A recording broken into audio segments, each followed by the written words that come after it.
สบายดีพี่น้องสบายดีFCทุกคนเด้อมื่อนี้มาพบพอกันยามเช้าพี่น้อง5 โมงเช้าเนาะ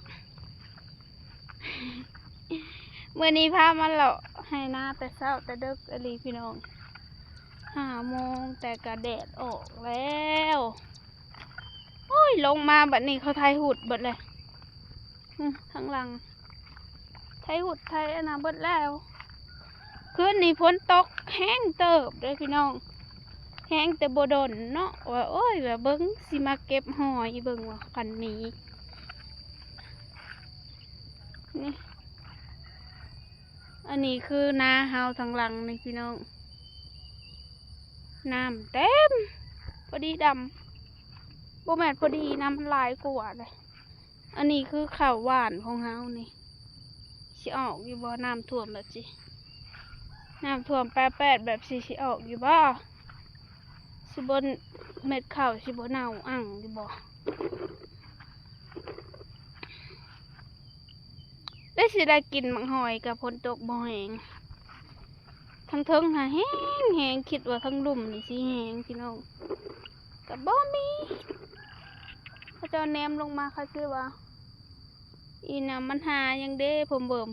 อยู่ มาหาส่องเบิ่งหอยพี่น้องเอ้ยหอยขี้กระต่ายหอยนาหั่นแหละ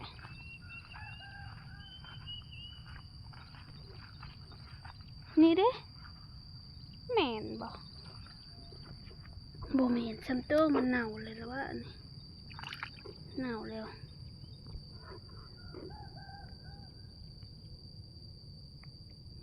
เบาวังเวงใส่น้ำกระฟูอ่องลังอยู่สนอดก็ขึ้นแล้วพี่น้องย่างมากกันยังบ่เห็นอยู่ได้มากัน2-3 หน่วยคุณแม่นบ่ละหอยอะนะน้ำก็มีแต่น้ำคันเบิ่งแม่นบ่หอยอันนี้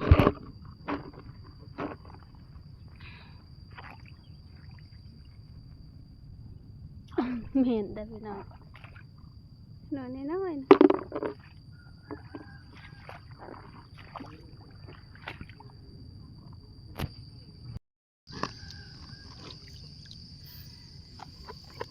นี่คันฝนตกแห้งนี่ฝนสิออกเลยพี่น้องอันนี้ฝนตกบ่อยหมักกระบอกอันนี้ก็ห้อยน้อย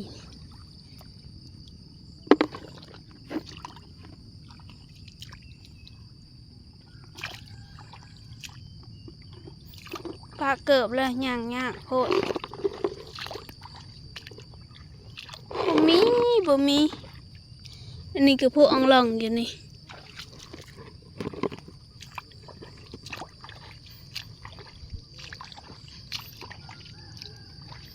หรือว่าหอยโบราณคือปีตะเก่าบ่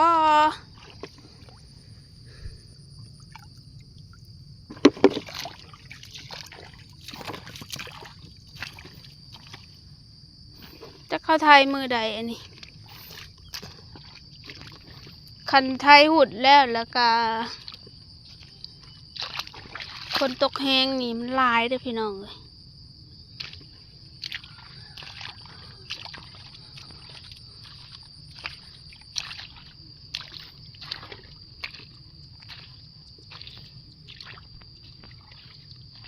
โกยบ่มีสิเลาะขึ้นแล้วแหละขึ้นหน้าเองพุ่นแหละ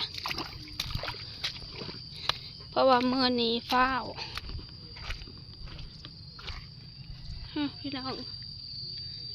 ไทยหุดหมดแล้วให้ไปเลี้ยงงัวกับจักสิไปเลี้ยงอยู่ใส่มีหญ้าให้กินมึงเถื่อมื่อนี้ได้ไปเลี้ยงงัวอีกแล้ว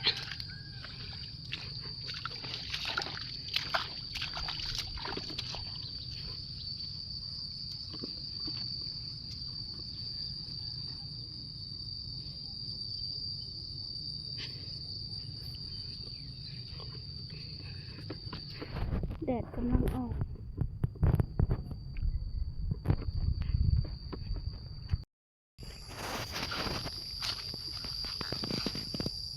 งัวกินว่าสิมาถ่ายให้พี่น้องเบิ่งกะบ่ได้มาจากเถื่อเนาะ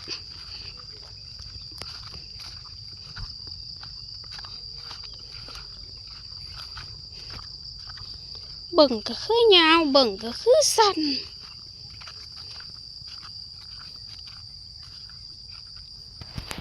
หอย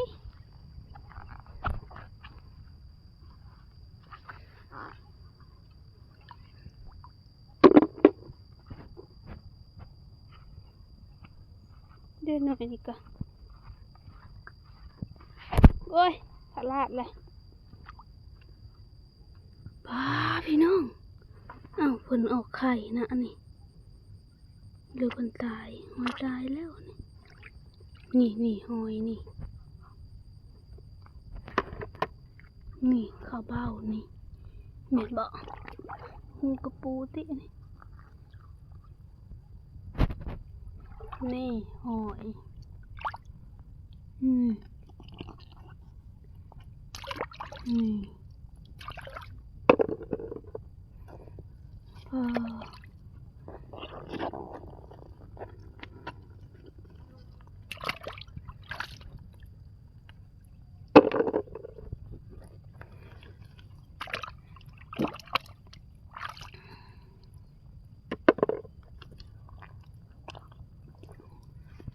เบิดเลยบกล้าจกลงเหลึก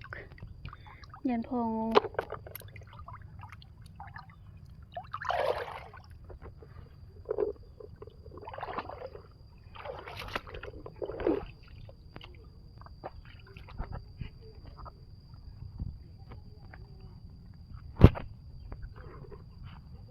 งัวนี่ก็กินอยู่คุมื้อนี่งัวตัวเองหั่นแหละบ่เลี้ยงมันกินข้าวติ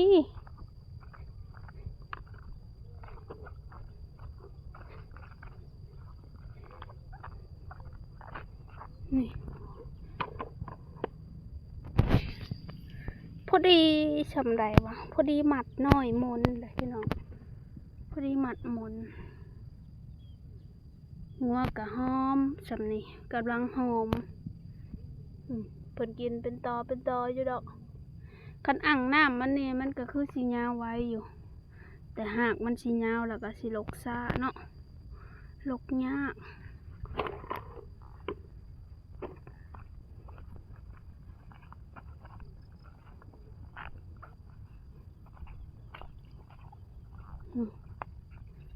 สีมือกันหวานก้าก็คือสาวลงกับสาวมาซ่าเนาะพี่น้องนี่ทั้งนี้หากระยาวนี่เบิดมันมีฝุ่นทั้งหนังว่ากินแด่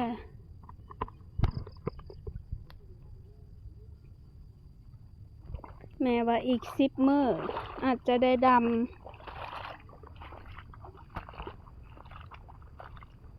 เพราะว่าดำอยากดำพวมเขาอ้ายกับน้องอยู่พอได้มีผู้ช่วยน้องก็ได้ไปผลิตใหม่เมื่อวานนี้ก็เล็บออกจ้ะเล็บตีนออกจักสิเฮ็ดเวียกได้หรือบ่สำนี่แหละอันนี้หวานเอาพี่น้องเอ้ยหวานคือเข่าเอาบ่ได้ดำขันกะเฮาบ่พอเฮาก็ลกเอาทำมื้อนี้แหละขึ้นเมื่อก็บัดนี้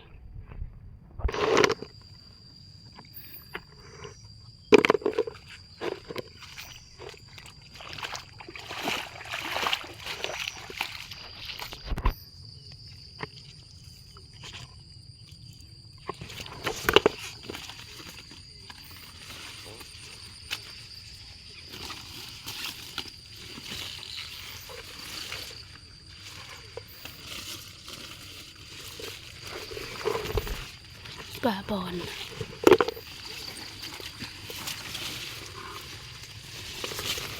หน่อยบ่ค่อยใหญ่นะพี่น้องเอ้ยก้อยเดี๋ยวจ้ะ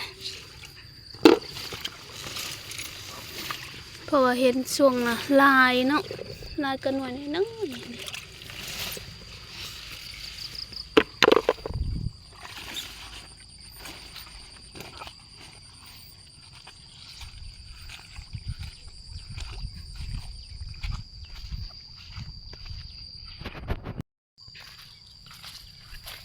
พิ่นเมื่อแล้วพี่น้องเอ้ยสิพาแม่ไปนะสิพาแม่ไปกวดสิพาไปคลินิกเพิ่นเมื่อยอีกแหละเป็นนำกินอาหารทะเลมื้อนั้นแล้วเพิ่นเมื่อยหอบเมื่อยน้ำลายแห้งผิดปกติก็เลยให้พาไปเนาะอยู่ได้น้ำยาแหละเราก็ได้ก็โอ้ยเมื่อยบ่ได้กินยาแล้วก็เหนื่อยหาเห็ดดอกใครแม่มาแล้ว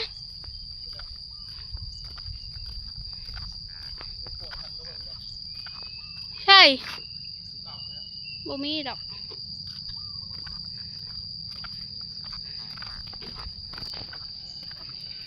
สำหรับคลิปนี้ก็ฝากกดไลค์กดแชร์ฝากเป็นกำลังใจให้ในเด้อพี่น้องฝากเบิ่งโฆษณาให้ในเด้ออ้าวได้หอยก็ได้สิอันเขาไปพาแม่ไปกวดอยู่คลินิกก่อนยันเบาหวานเราขึ้นแล้วเมื่อยมาอีกแล้วพอกันคลิปใหม่เด้อพี่น้อง